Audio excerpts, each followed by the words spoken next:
Qui apprécie Pasteur Désiré dans cette église? Je suis vraiment béni d'avoir Désiré Caro. On a un super staff. Je sais qu'on est jeunes, mais on est vraiment béni d'avoir un super équipe. Et je suis béni d'avoir Désiré, qui est non seulement un lanceur de relève extraordinaire, mais un prédicateur, que c'est un plaisir de faire équipe. On essaie de faire équipe ensemble dans nos séries. Alors, j'apprécie vraiment quand je dis à Pasteur Désiré, tu prêches là-dessus, puis il dit oui, oui, Pasteur Joël. Ça va me faire plaisir. All right? Alors, vous l'avez déjà accueilli, mais pour de vrai, est-ce qu'on peut accueillir Pasteur Désiré? T'es déjà prêt? Yes. Amen. Gloire à Dieu. On va vraiment continuer la série qui a déjà été entamée les 2 derniers dimanches, qui s'intitule « Vivre comme Jésus », basée sur l'épître, la première épître de Jean. Le pasteur Joël a eu l'occasion de pouvoir apporter Jean chapitre 1 et Jean chapitre 2. Et on va progresser comme cela pour voir, on va continuer à bâtir sur les différents messages qu'on a apportés. Donc vous imaginez, je pense que vous devinez d'avance quel chapitre de Jean je vais aborder ce matin. Après 1 et 2, c'est ça. C'est exactement ça, Jean chapitre 3. Le thème reste toujours le même au niveau de vivre comme Jésus.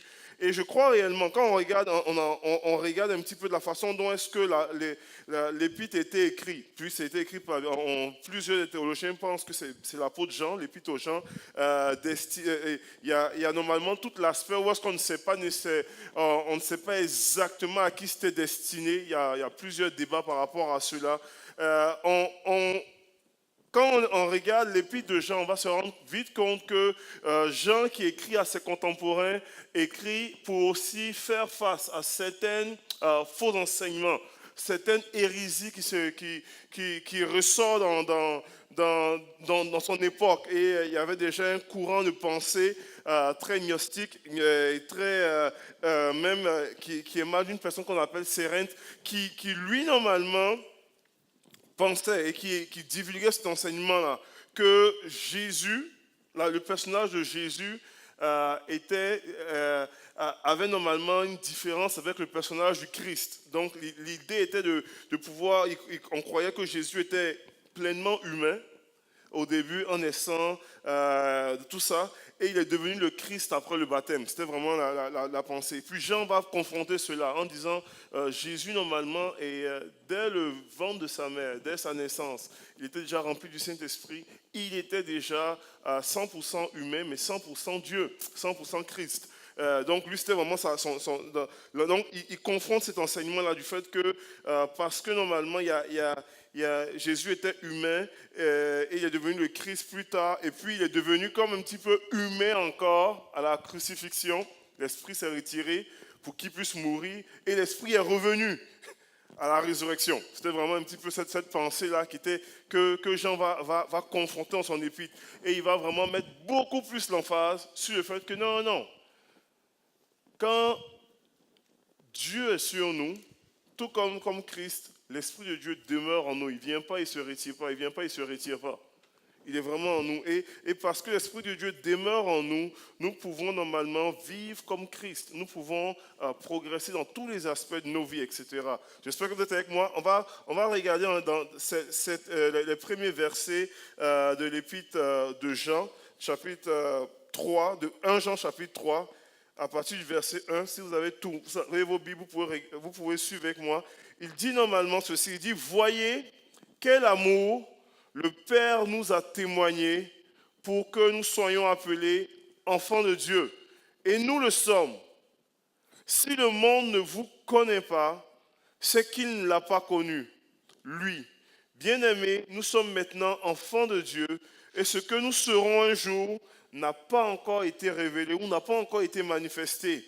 Mais nous savons que lorsque Christ apparaîtra, lorsqu'il sera manifesté, nous serons semblables à lui parce que nous le verrons tel qu'il est.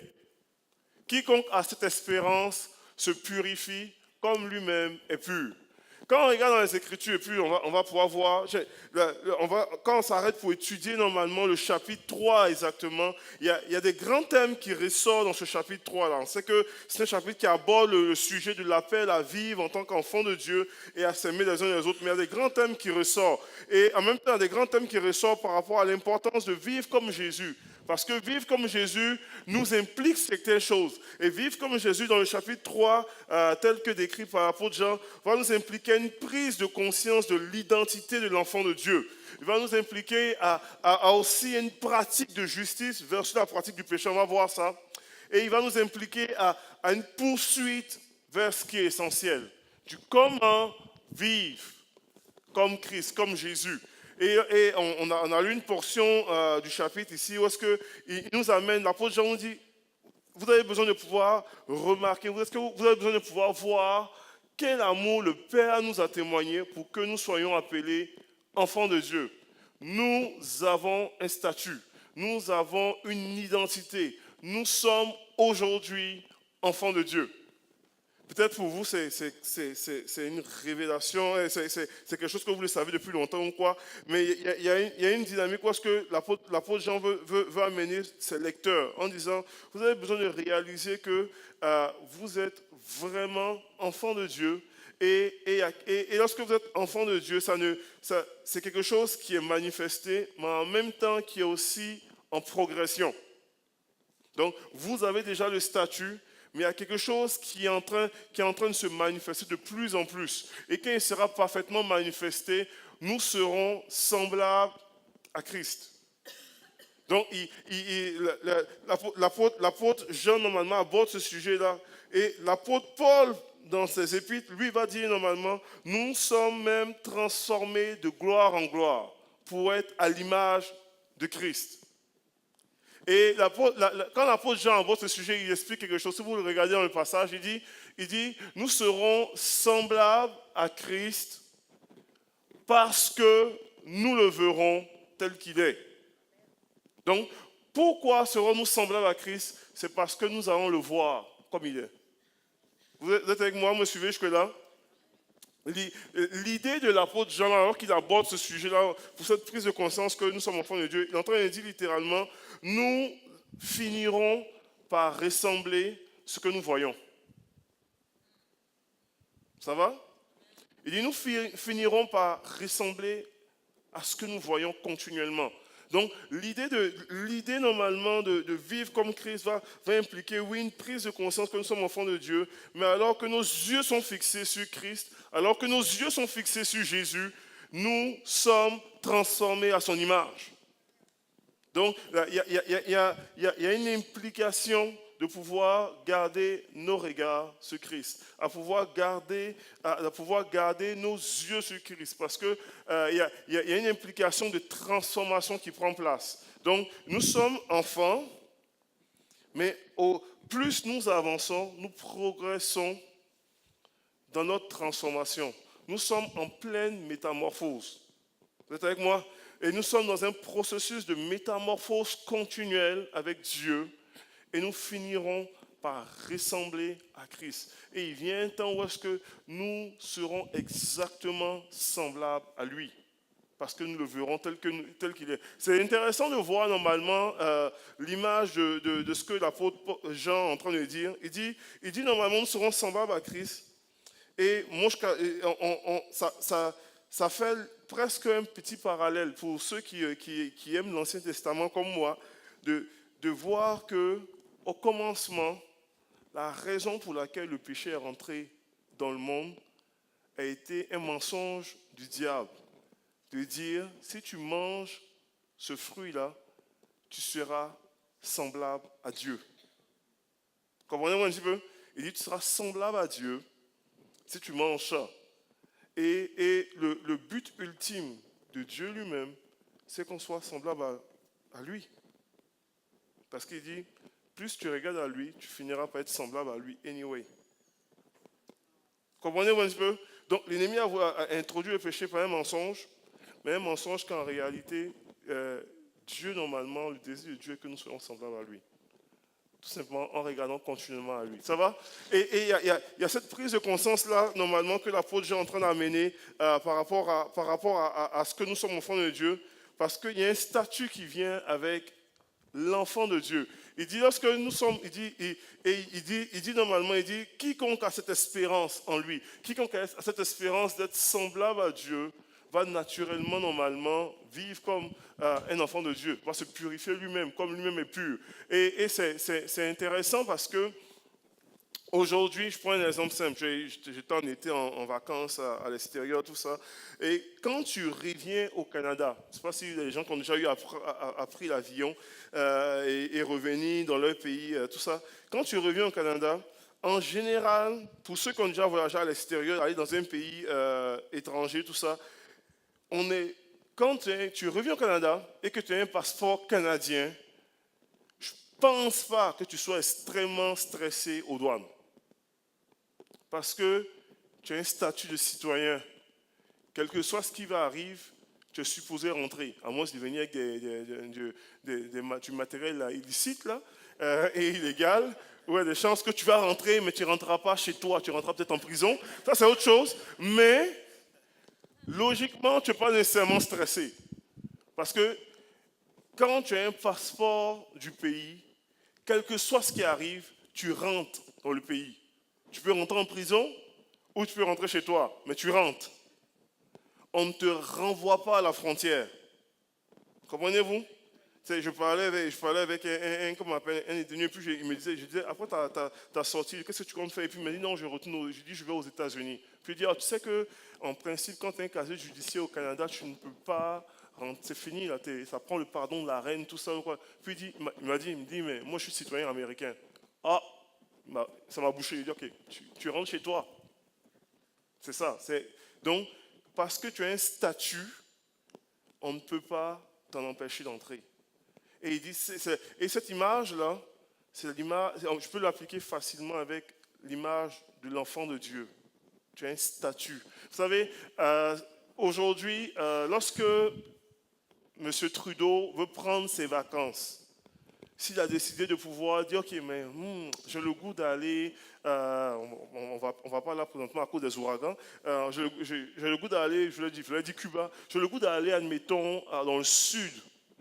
Quand il dit j'ai envie d'aller dans le sud parce qu'il commence à faire froid ici, quand il décide de voyager, à cause de son statut, à cause de ce qu'il est, il ne peut pas prendre une ligne commerciale normale comme tout le monde. Vous êtes d'accord? Il y a un avion privé qui est affrété à lui et à sa famille. Il y a normalement une sécurité qui est affrétée à lui et à sa famille parce qu'il a un statut de Premier ministre. Il ne peut pas normalement voyager et c'est aux frais des contribuables. Et oui, il va payer ses propres vacances. Il y a eu une situation qui s'est passée où il est dans une île, tout ça. Il va payer ses propres vacances au prix. Oui. Au prix, normalement, que ça coûterait un voyage comme cela. Mais tout le monde sait que ça coûte beaucoup plus cher que ça. C'est normal parce qu'il y a un statut. Ça va? Et du coup, que ce soit Mme Trudeau, que ce soit les enfants, ils bénéficient du statut de leur père ou de leur épouse. La réalité est que la Bible dit que nous sommes l'épouse du Christ. Et nous sommes des enfants de Dieu. Et nous avons un statut. C'est ce que normalement l'apôtre Jean est en train de faire comprendre. Il dit, voyez quel amour Dieu, le Père manifeste pour que nous soyons appelés enfants de Dieu. Et il dit, et nous le sommes réellement. Nous avons un statut qui vient avec ça. Nous avons une autorité qui vient avec ça. Nous avons des privilèges qui viennent avec ça. Nous avons une bénédiction qui vient avec ça. Nous avons même des droits qui viennent avec ça. Nous avons normalement un style de vie qui vient avec ça. Et c'est ce que l'apôtre Jean est en train d'essayer de faire comprendre. Il dit, hey, vous, même si vous êtes dans ce monde, vous êtes enfants de Dieu. Il y a quelque chose qui vient avec ça. Et vous l'êtes vraiment. Il y a un privilège qui vient avec le statut dans lequel vous avez, et vous avez besoin de prendre conscience de votre identité. De l'identité qui vient avec ça. Cette semaine, et puis je vais, avant d'aller sur l'autre point, cette semaine, j'ai eu un appel de chez nous, en Côte d'Ivoire, et puis on m'appelait pour une situation au niveau du patrimoine familial. Puis on me parlait, et puis on m'expliquait un petit peu par rapport au patrimoine, tout ça. Puis, honnêtement, j'avais même pas pensé à ça dans mon... J'ai dit, mais écoute, là, ça fait 18 ans que je suis au Canada. J'ai dit ça, et puis j'ai dit, j'ai même pas pensé que j'avais droit à telle chose et qu'on sorte. Et puis, mon frère me disait, il dit, mais tu devrais y penser parce que tu ne savais pas ce que j'allais prêcher aujourd'hui. Il dit, tu es un Yankee. Puis il dit, parce que tu es un Yankee, tu as droit à ça. Puis j'ai réalisé comment est-ce que ça m'a fait le lien exactement avec mon message. Il dit, tu as droit à ça et on ne peut même pas, normalement, il dit, tu as droit à ce bien. Et puis il dit, on ne peut même pas procéder à une transaction sans normalement ton accord, ta signature, quelque chose comme ça, parce que tu as droit aussi. Tu as droit aussi. Donc j'ai dit, ah ouais. Puis il dit, c'est exactement la même chose avec nous en tant que chrétiens. Nous avons un statut. Et vivre comme Jésus va nous impliquer à pouvoir prendre conscience de ce que nous sommes réellement. De ce que nous sommes des enfants de Dieu. Et nous sommes des enfants de Dieu en progression, en transformation, perpétuelle transformation de gloire en gloire. Et plus nos yeux sont fixés sur Christ, plus nous ressemblons à Christ. La deuxième chose que j'aimerais amener ce matin, lorsqu'on parle de vivre comme enfant de Dieu, ça va impliquer normalement l'idée de pouvoir prendre conscience de l'identité d'enfant que nous sommes, mais ça va impliquer aussi de pouvoir vivre comme un enfant de Dieu, avec une pratique de la justice. Vous savez, dans les Écritures, puis je vais lire la Bible, s'interprète par elle-même. Dans les Écritures, il est écrit ceci, il dit « Petits enfants, que personne ne vous séduise. Celui qui pratique la justice est juste, comme Dieu lui-même est juste. Celui qui pêche est du diable, car le diable pêche dès le commencement. Le Fils de Dieu est apparu afin de détruire les œuvres du diable. Quiconque est né de Dieu ne pratique pas le péché, parce que la sémence de Dieu demeure en lui. Il ne peut pécher parce qu'il est né de Dieu.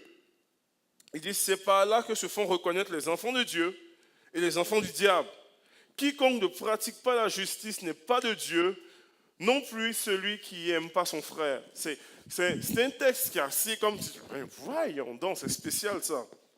On va essayer de défricher un petit peu ce texte-là. Ce texte-là, normalement, lorsqu'on lit dans les Écritures, l'apôtre Jean est en train de mettre un parallèle entre la justice de Dieu versus les œuvres du diable, versus la pratique du péché. Et il dit normalement que quiconque est né de Dieu pratique systématiquement la justice. Et il dit il ne peut même pas pécher. Puis on peut dire, attends une minute là, il me semble qu'on considère que nous sommes nés de Dieu, mais il arrive que nous péchons. Et c'est fascinant parce que c'est une lettre qu'il écrit là, quand on regarde la lettre écrite un peu plus tôt, dans 1 Jean chapitre 2, il dit normalement que si vous péchez, nous avons un avocat auprès du Père. Donc tu dis, voyons non. D'un côté, il dit, tu ne peux pas pécher. Et puis d'un autre côté, il dit, mais si tu pêches, il y a un avocat. Est-ce que tu peux pécher ou tu ne peux pas pécher? La réalité est que nous pouvons, des fois ça arrive que nous tombons, nous glissons. Mais il met la nuance en disant, quiconque pratique le péché, quiconque vit continuellement dans le péché. Et il va dans... Et en plus de ça, il essaie de pouvoir amener une explication que souvent on ne voit pas ici.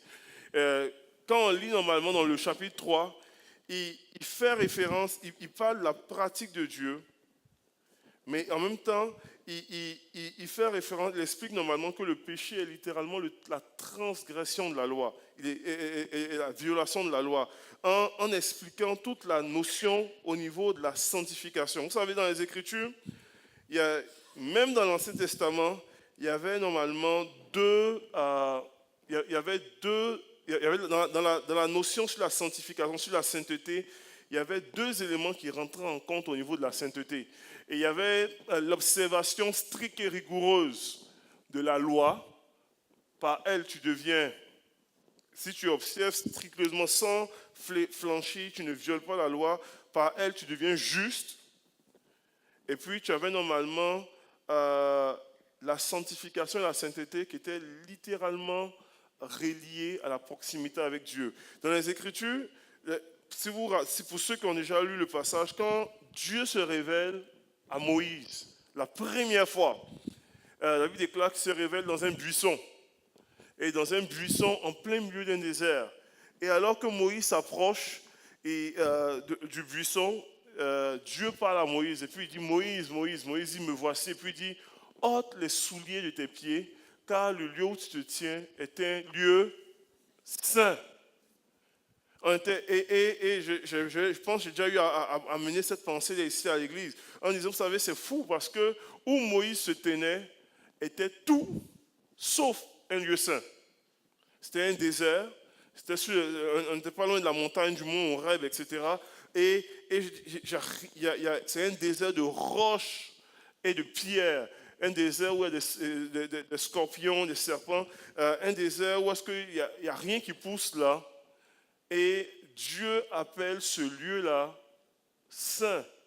Et la seule raison pour laquelle Dieu appelle ce lieu-là saint, c'est parce que Dieu lui-même était là. À cause de sa présence, ce lieu-là devenait saint. Et la seule raison pour laquelle le temple de Jérusalem était appelé normalement le temple saint, le lieu saint ou le lieu très saint, c'était à cause de la présence de Dieu lui-même. La seule raison pour laquelle normalement Jérusalem était appelée la ville sainte, c'était à cause de la présence de Dieu. Ce n'est pas parce que les gens étaient plus fins que les autres là. C'est parce que Dieu y était. La seule raison est pour laquelle normalement Israël était considéré comme une nation sainte, c'était parce que Dieu habitait au milieu de la nation. Et la seule raison, je vais vous suggérer ça, la seule raison pour laquelle vous et moi aujourd'hui, nous sommes appelés des saints, c'est parce que Dieu a choisi de faire de notre vie sa demeure. Seule raison. Pas parce que nous avons pratiqué de façon scrupuleuse toute la loi, c'est simplement la sainteté et la pratique de la justice telle que décrit est simplement le résultat du lieu où demeure Dieu. Juste ça. Parce que normalement Dieu demeure en nous, nous pratiquons automatiquement la justice. Ça va? Je n'ai pas perdu dans ma réflexion un peu trop philosophique. Donc, il y a une dimension, est-ce que Jean parle de cela, puis dans la suite du chapitre, il explique l'idée normalement de la pratique de la justice qui consiste à demeurer en Dieu. Il dit normalement, si tu demeures en Dieu, tu pratiques systématiquement la justice. Pas parce que tu es plus saint que d'autres, pas parce que tu es plus fin que d'autres, pas parce que tu es plus haute que d'autres, parce que Christ le fait en toi. L'apôtre Paul dit, dans Galates 2, verset 20, il dit, si je vis aujourd'hui, ce n'est plus moi qui vis, c'est Christ qui vit en moi. La réalité est que lorsque nous sommes nés de Dieu, nous choisissons de laisser Christ vivre en nous. Ça va? Nous choisissons de laisser Christ vivre en nous. Et c'est ça qui fait toute la différence entre normalement nos efforts de vivre une justice boiteuse ou tout simplement c'est Christ qui s'exprime en nous, qui vit en nous, qui marche en nous, qui nous amène à pouvoir progresser, qui nous amène à pouvoir évoluer. Est-ce que ça va arriver que nous tombons? Oh oui, ça va arriver encore. Mais nous avons un avocat auprès du Père. nous avons normalement Dieu qui nous amène à pouvoir triompher, qui nous amène à pouvoir progresser, qui nous amène à pouvoir laisser son œuvre prendre place dans nos vies. Et ça ne dépend plus, de notre façon de vivre, ça dépend du niveau et de la façon dont est-ce que nous allons laisser normalement Christ vivre en nous. Et laisser normalement le processus de transformation s'activer dans nos vies et dans notre cœur. Et c'est vraiment cela. Et il amène cette pensée-là en disant, il y a normalement la pratique de la justice selon Dieu. Et d'un autre côté, tu as aussi normalement la pratique du péché. Tu peux choisir de pouvoir ne pas céder à Dieu. Parce que Dieu nous a laissé la liberté aussi de choisir. Et tu peux choisir de pouvoir pratiquer. Mais il dit, si tu es vraiment né de Dieu, tu ne pratiques pas le péché. Il dit, tu te détournes ces choses-là. Il met vraiment une différence entre les deux. Et il dit, tu ne peux. Et il met le contraste, si vous lisez la suite, il met un contraste en disant quelque part, et la justice de Dieu qui est trouvée dans la proximité avec Dieu, mais c'est la pratique du péché qui va t'amener vers la haine. Puis il utilise l'expression comme cela, et puis il va faire référence avec Caïn. Caïn qui n'aimait pas son frère et qui a tué son frère. Et tu dis, mais Mike, pourquoi est-ce qu'il prend Caïn? On aurait pu prendre d'autres personnes. Et quand on regarde normalement le passage, il utilise normalement Caïn pour parler de la haine, puis et il va aller plus loin en disant en disant tout simplement que Caïn a normalement haï son frère, qu'il a mené jusqu'à la haine, parce que c'est contraire à ce que Dieu veut faire en nous, son œuvre d'amour. Et il dit, nous aussi, nous sommes appelés à pouvoir faire comme Dieu. Il met un contraste entre Jésus et Caïn, en disant, Christ, normalement, lui, a plutôt donné sa vie pour ses frères. Caïn, lui, l'a haï et il a tué son frère. Il met vraiment, et il dit, nous avons le choix de décider qui nous allons suivre. Est-ce que nous allons suivre normalement l'esprit qui a animé Christ, ou est-ce que nous allons tout simplement nous laisser être animés par l'œuvre du mal et puis ultimement aller vers une pratique de péché. Donc il met vraiment un contraste entre Jésus et Caïn. Caïn qui était, on sait Caïn et Abel qui est le premier meurtre sur la terre. Et il dit normalement qu'il y a une œuvre que Dieu veut nous amener, que de pouvoir normalement aimer nos frères et ultimement normalement manifester le commandement de Jésus qui est d'aimer les uns les autres, comme lui il est aimé. Et non le comportement de Caïn qui a fini par avoir de la haine pour son frère jusqu'à le souhaiter sa mort. Et on voit normalement ces deux aspects-là de façon très concrète. On voit la prise de conscience de l'identité de l'enfant de Dieu. On voit la pratique de la justice versus la pratique du péché. Et puis il termine sa réflexion en nous conduisant vers la poursuite de ce qui est vraiment essentiel pour vivre exactement comme Christ. Il dit, dans le dernier point, il termine son chapitre comme ça. Il termine en disant, mes chers amis, si notre cœur ne nous condamne pas, nous sommes pleins d'assurance devant Dieu. Il nous donne aussi ce que nous demandons, parce que nous obéissons à ses commandements. Et nous faisons ce qui lui plaît. Il dit, or, que nous commande-t-il? Qu'est-ce que Dieu nous commande? Qu'est-ce que Jésus nous commande? Il dit de placer notre confiance en son Fils Jésus-Christ et de nous aimer les uns les autres, comme il nous a lui-même prescrit. Celui qui obéit à ces commandements-là, c'est-à-dire placer sa confiance en Christ et aimer les uns les autres, demeure en Dieu et Dieu demeure en lui. Et il dit, et à quoi reconnaissons-nous qu'il demeure en nous? Il dit à l'esprit qu'il nous a donné. Il a résumé un petit peu, l'apôtre Jean résume, il explique son discours, tout ça, puis il résume, moi je dirais même, il résume un petit peu la marche chrétienne. Il dit, voici ce qui est essentiel, voici ce que vous devez poursuivre de façon essentielle. Il dit, qu'est-ce que Dieu nous commande? Il dit, place ta confiance en Jésus, et aime ton prochain comme Christ a aimé ce prochain-là. Il dit, ça c'est pas mal l'essentiel. Il dit, si tu fais ça, tu demeures en Dieu et Dieu demeure en toi. Il rend les choses très simples. Ça va? C'est pas très compliqué, mais il dit c'est ça la base même de la foi, de la vie chrétienne. Place ta confiance en Jésus, aime les autres. Il dit si tu fais ça, Dieu demeure en toi. Aussi simple que ça. Il dit tu veux vivre comme Jésus, tu veux vraiment vivre comme Jésus, et tu as un désir de pouvoir. Place ta confiance en Jésus, aime les autres, comme Christ a aimé ces gens-là. Dans ce que tu fais, vous savez, on va se dire les vraies choses. On vit dans un monde où est-ce que nous avons toutes sortes de défis.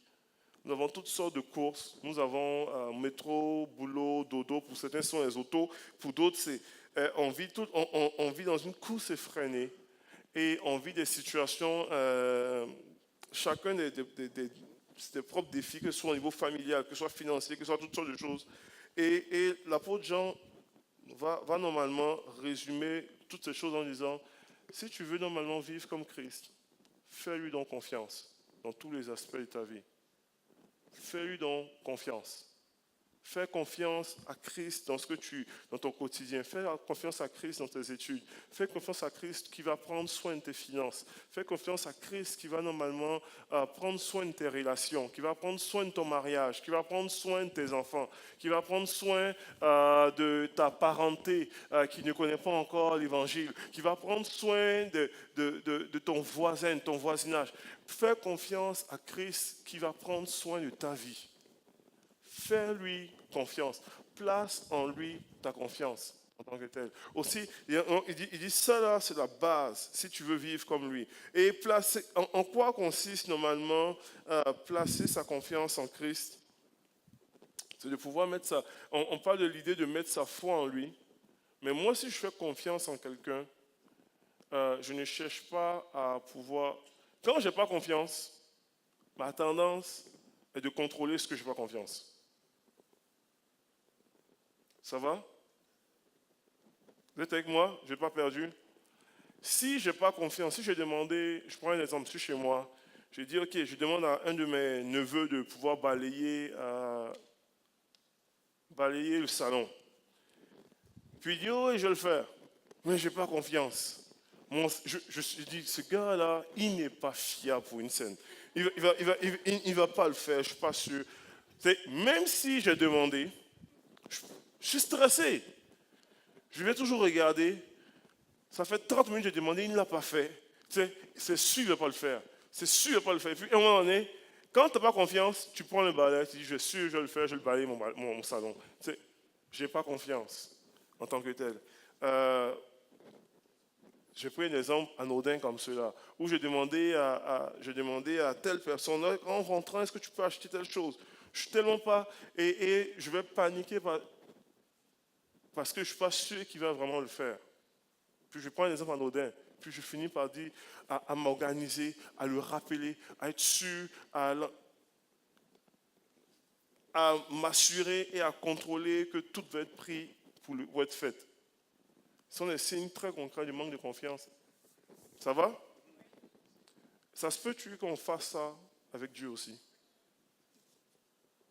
Dans nos vies, dans notre situation, dans nos finances, dans notre mariage, dans plein de choses. On demande à Dieu, puis quelquefois on commence à prier, puis Dieu dit, t'inquiète pas de ça, je vais prendre soin. Mais on veut savoir exactement comment tu vas prendre soin. Parce que ça ne marche pas comme ça. T'sais. Puis on va demander, et on va demander, et on va demander. T'sais. Puis Seigneur, on veut, et puis... Dieu, ce que l'apôtre Jean nous enseigne dit, la base de tu veux vivre comme Christ, fais-le confiance simplement. Il dit, fais-le confiance dans tous les aspects de ta vie. Fais-le confiance dans tes défis. Fais-le confiance dans tes triomphes. Fais-le confiance dans tes joies. Fais-le confiance dans tes peines. Fais-le confiance dans tes circonstances de vie. Fais-le confiance dans toutes tes situations, alors que normalement tu vis et tu progresses, et aie de l'amour pour ton prochain. Et la notion d'avoir de l'amour pour ton prochain va t'amener, il dit, cela en reconnaît les enfants de Dieu. Il dit, on vous reconnaît par ça, par tout simplement l'amour que vous manifestez les uns pour les autres. C'est ce que Jésus même a dit. Il dit normalement, on va vous reconnaître par ça. Et l'idée d'aimer son prochain, vous savez, c'était une question, cette notion est une notion qui est extrêmement difficile à saisir des fois. Parce que quand cette question avait déjà été posée par Christ, par un chef religieux, il disait, c'est quoi le plus grand des commandements? Et puis Jésus lui a dit, mais tu aimeras le Seigneur ton Dieu, mais tu aimeras ton prochain aussi. Et la Bible déclare que, si vous lisez les Écritures par rapport à ça, on dit, voulant se justifier, il a dit, mais qui est mon prochain? Et puis Jésus va raconter là la parabole du bon Samaritain, en disant, c'est qui ton prochain? Et pour ceux qui lisent la Bible, qui ne connaissent pas un peu le contexte historique, pas forcément, les Samaritains étaient considérés comme des ennemis des Juifs. Donc, quand Jésus utilise l'image du Samaritain, tu avais toute l'idée de pouvoir, normalement, aujourd'hui on en voit encore que les Juifs racidiques, tout ça, mais tu avais toute l'idée, normalement, que ce n'est pas tout le monde qui est mon prochain. Il y a mon prochain qui est comme de mon sang, ma famille, prochain qui est comme un peu ma famille, de mes amis, ma communauté, mais quelqu'un qui n'est pas nécessairement, qui est étranger, n'est pas forcément mon prochain. Puis Jésus utilise une image en disant, même ton ennemi est en fait ton prochain. Et l'idée de Jean ici en disant que tu aimes les autres, l'idée touche l'aspect de tu aimes tout le monde, comme Jésus les aime, eux. La vraie question à se poser, c'est comment est-ce que Jésus nous aime? Parce que Jésus dit, aimez les uns les autres comme je vous ai aimés. Comment est-ce que Jésus nous a aimés? La Bible déclare qu'il nous a aimés au point de mourir pour nous. C'est-tu de l'amour, ça? Un petit peu. Un petit peu. L'apôtre Paul dit, à peine on meurt pour des gens bien. Tu ne meurs pas pour n'importe qui. Là. Tu meurs pour ta famille, tu meurs pour tes enfants, tu ne meurs pas pour un Noël lointain. Là, c'est la réalité. Des fois, ça me fait sourire parce que quand je lis ce passage-là, puis je travaille, je suis dans mon milieu carcéral, je dis, est-ce que j'accepterais de mourir pour X? Et puis je connais le nom d'une personne qui... Je cite le nom d'un de mes détenus qui a fait une série de crimes, là, puis je dis, non. C'est fou de penser comme cela, mais ça nous permet de pouvoir réaliser comment est-ce que Christ, nous avons aussi des fois, Christ, ces gens-là, Christ l'a aimé de façon passionnée. Là. Il a profondément aimé, puis au point de mourir pour lui. Et il dit, Jean normalement nous dit, nous devons poursuivre ça.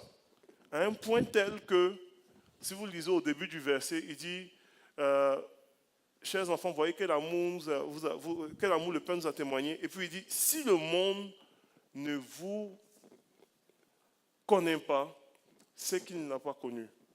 Donc, il est en train de dire littéralement qu'il y a quelque chose qui doit découler de nos vies, à un point tel que le monde, lorsqu'ils vont nous connaître,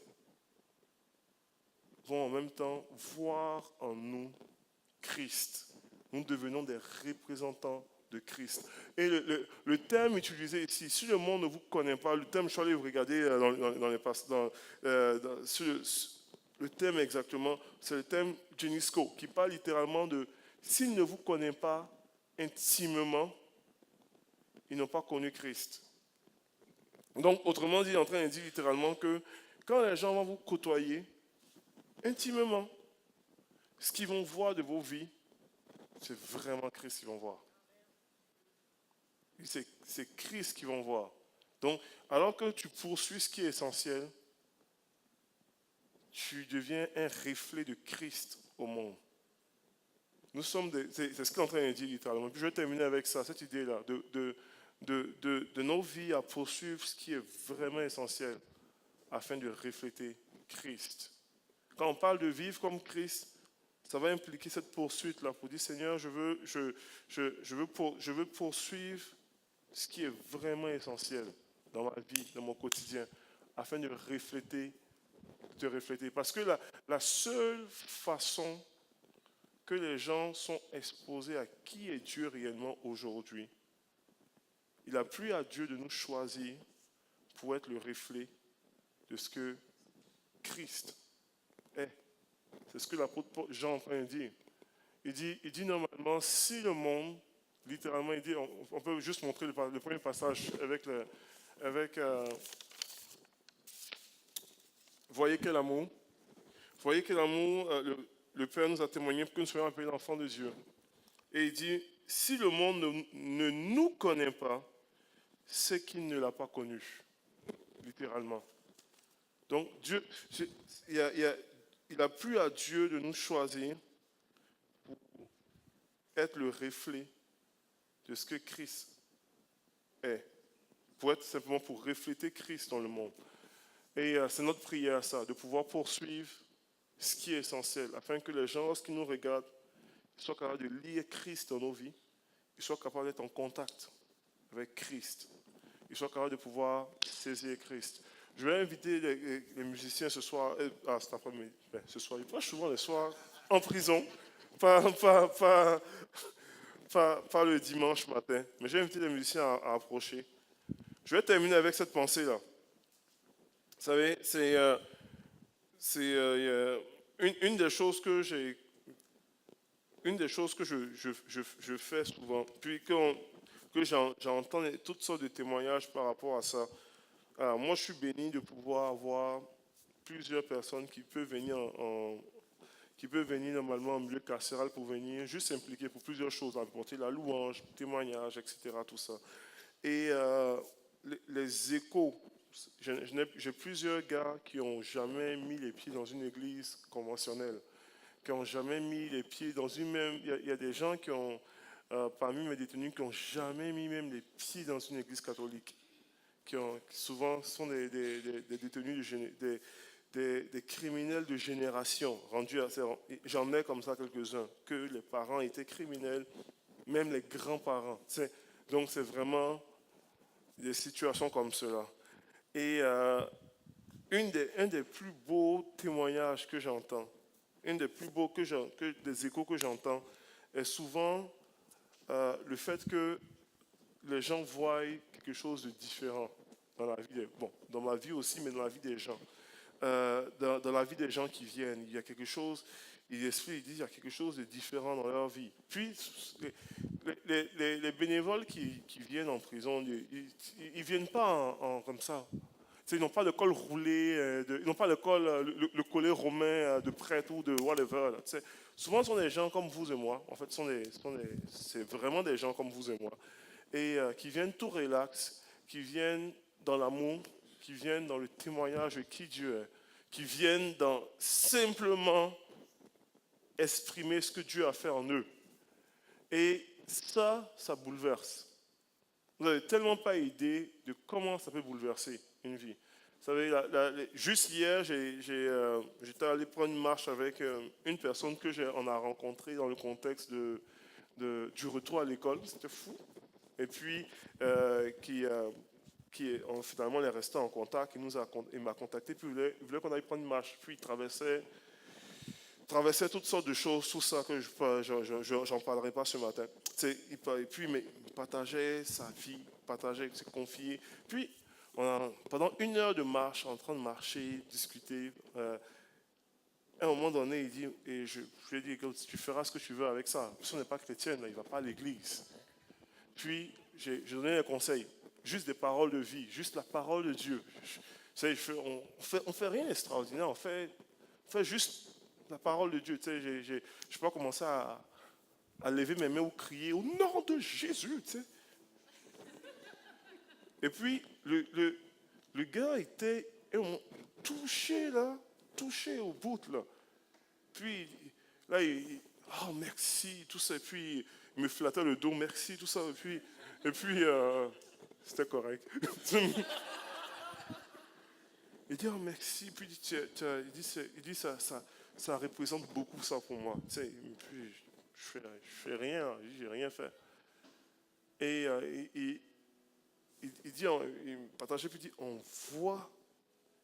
on voit que ça, dans ta vie, il y a quelque chose. Il dit, vraiment, on sent que ça va bien. Tu sais. Puis, moi, dans ma vie aussi, j'ai des défis. Hein. J'ai des défis du quotidien, mais il dit, non, on voit qu'il y a quelque chose. Et puis, il dit, c'est bon. Il me disait, c'est juste rafraîchissant de se coller à des gens comme ça. Ça me fait juste sortir de mon quotidien. Et le verset qui est venu dans ma tête, mais il y a un verset qui est traversé mon esprit qui dit normalement ceci, que « Or, la création attend avec un ardent désir la révélation des fils de Dieu. » Il y a quelque chose là. Peut-être pour plusieurs, on va sortir ici. Et puis demain, on va tomber dans notre routine de tous les jours, notre course, notre train de la vie, avec nos collègues, des fois qui nous tapent sur les nerfs, avec notre voisin qui même en automne passe sa tondeuse, avec toutes sortes de choses, la vie quelconque, tu sais, avec les défis, avec les enfants qui crient, avec peu importe, avec le devoir le soir, avec les comptes qui rentrent, tout ça. Mais je vais vous lancer un défi ce matin, de pouvoir dire, Seigneur, à travers tout ce qu'il y a à faire, à travers ces défis-là, à travers les pressions de la vie, je veux demeurer en toi. Je veux que ma semaine-là, je puisse aller avec le principe du Seigneur. Je veux demeurer en toi. Je veux demeurer en toi à mon travail. Je veux rentrer avec toi. À la maison, je veux que tu sois là. Dans mes discussions avec ma conjointe, avec mon conjoint, je veux que tu sois là. Dans mes relations avec mes enfants, je veux que tu sois là. Dans mes pressions de la vie, je veux que tu sois là.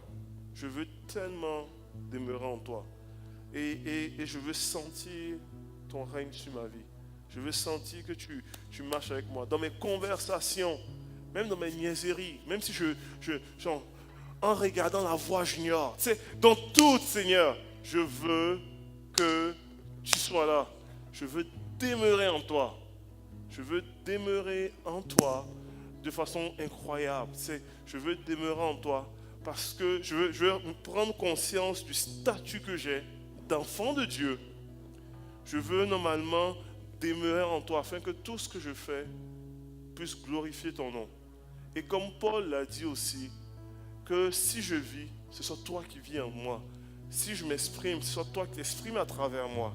Si j'agis, ce soit toi qui agis à travers moi. Si je dors, ce soit toi qui protège mes nuits. Dans tous les aspects de ma vie, je veux vivre comme Christ. C'est simplement ça. C'est simplement ça. Et Dieu va faire son œuvre en nous. Et Dieu va faire son œuvre en nous. Est-ce qu'on peut juste tenir debout en terminant? Je veux vraiment, on va juste prier à ce niveau-là.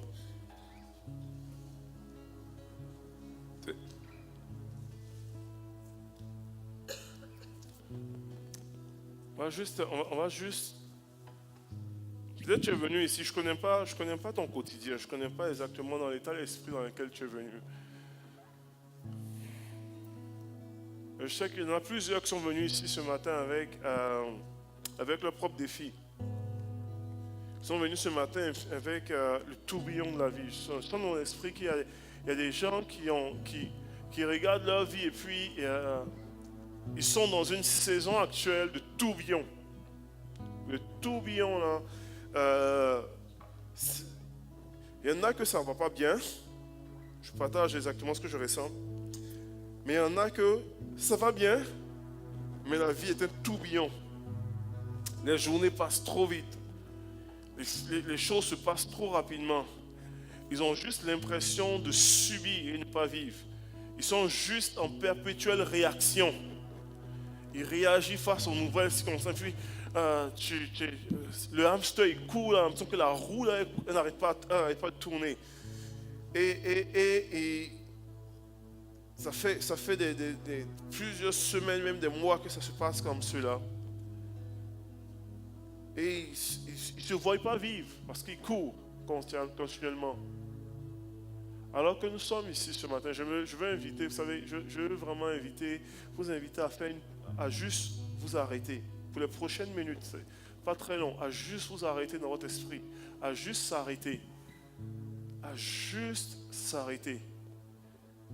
Et je veux faire une déclaration comme qui a été faite il y a 3500 ans. Alors que Dieu rencontrait Moïse. Et il a dit juste, hey Moïse, hey Joël, hey Yann, hey Matthieu.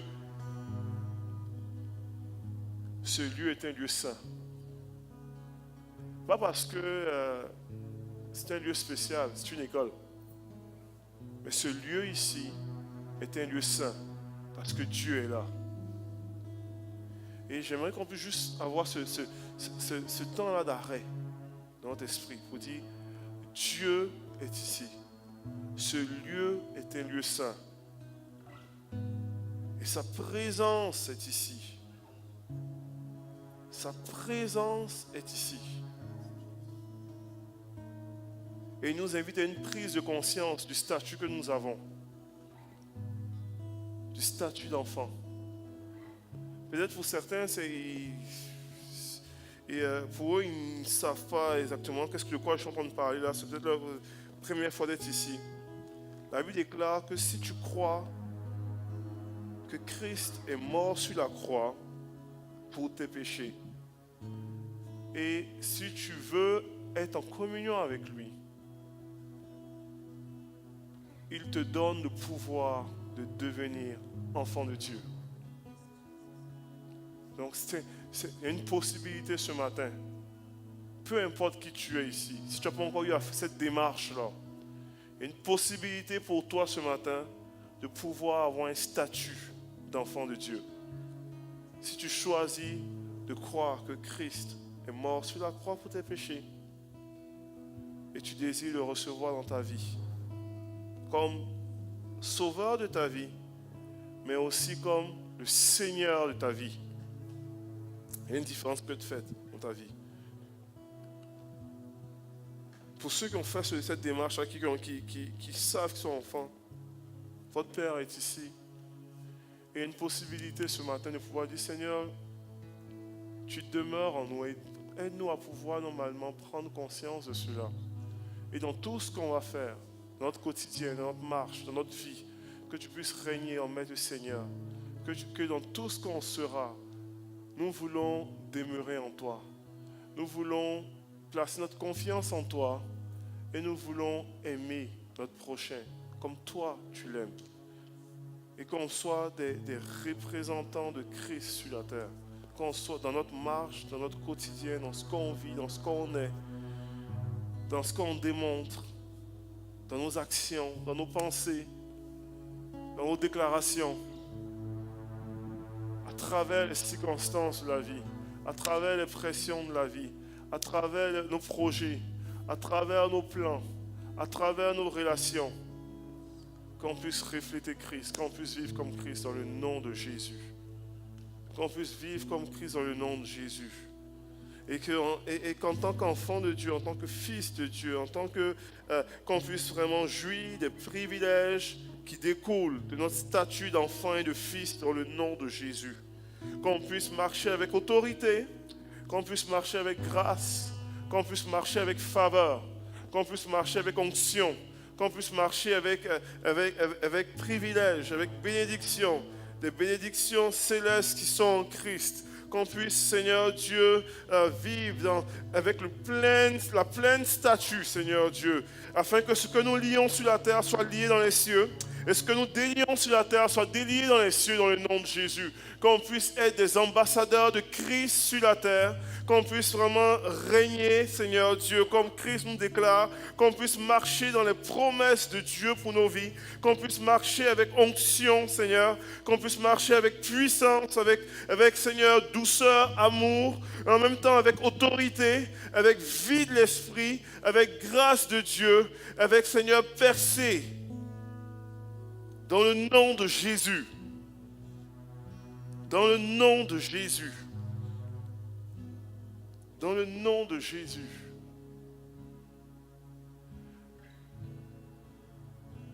Merci Père de demeurer en nous. Quel privilège. Et en même temps, quel mystère, Seigneur Dieu.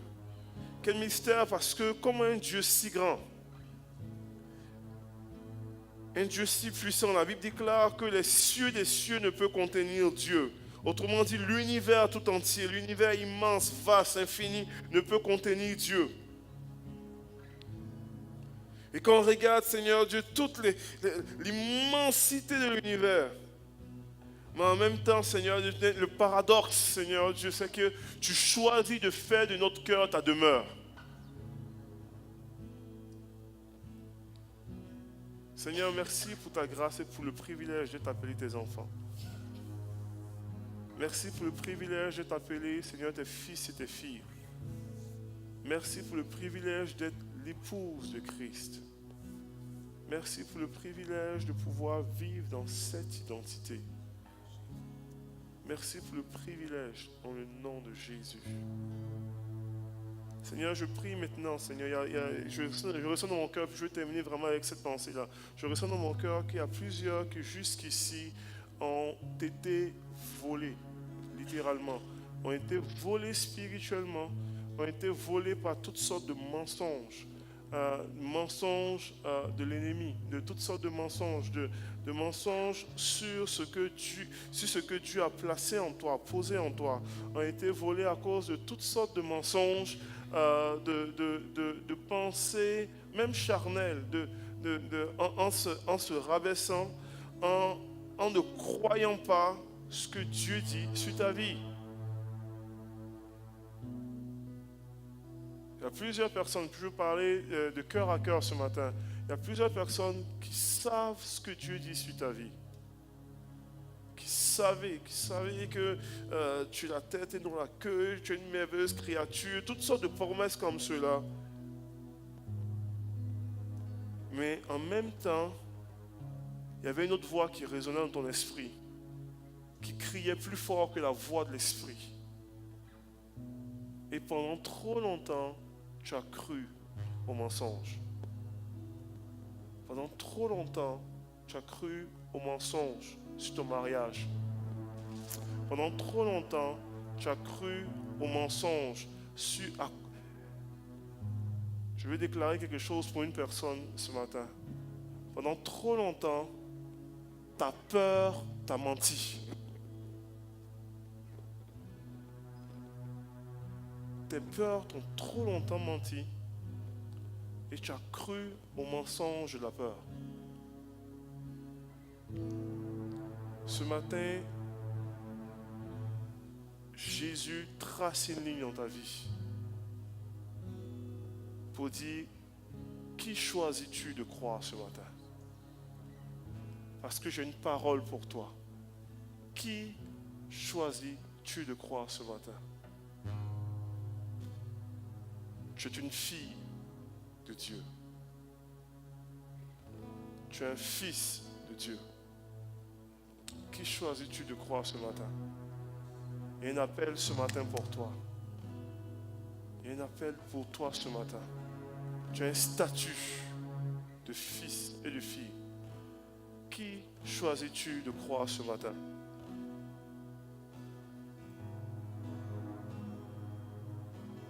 Seigneur, je prie pour ces personnes-là qui sont concernées par cet appel-là, Seigneur Dieu. Je prie pour une révélation fraîche et nouvelle, Seigneur Dieu. Je prie pour ta puissance qui les touche ce matin. Je prie pour ton œuvre qui s'enclenche dans leur vie ce matin. Au nom de Jésus, Je prie pour un souffle nouveau. Et je prie, Seigneur Dieu, pour un rejet systématique du mensonge. Rejet systématique de paroles négatives. Rejet systématique de paroles de mort. Rejet systématique de mauvaises pensées. Seigneur, nous choisissons ce matin de te faire confiance. Choisissons ce matin de croire en toi. Nous choisissons ce matin de croire en ce que tu dis. Et nous choisissons ce matin de te laisser agir en nous. Merci pour ton œuvre. Merci de visiter dans le nom de Jésus-Christ. Et que le peuple de Dieu dise un grand, fort Amen, Amen et Amen.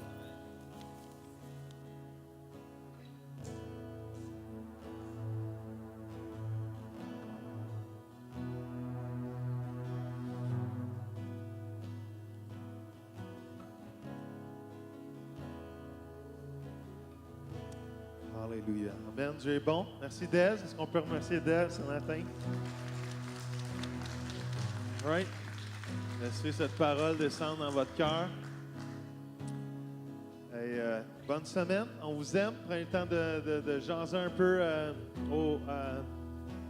dans le lobby. Je ne sais pas, pourrais-tu me donner? Si vous êtes visiteur avec nous ce matin, on a des petits cartons de vous accueillir. Si vous les remplir, ça me ferait plaisir d'apprendre à vous connaître plus. Et on a un petit cadeau pour vous. Alors, emmenez-le au kiosque de l'accueil. Passez une belle semaine.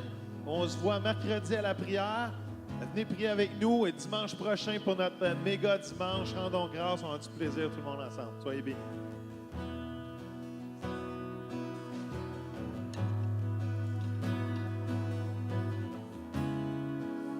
Je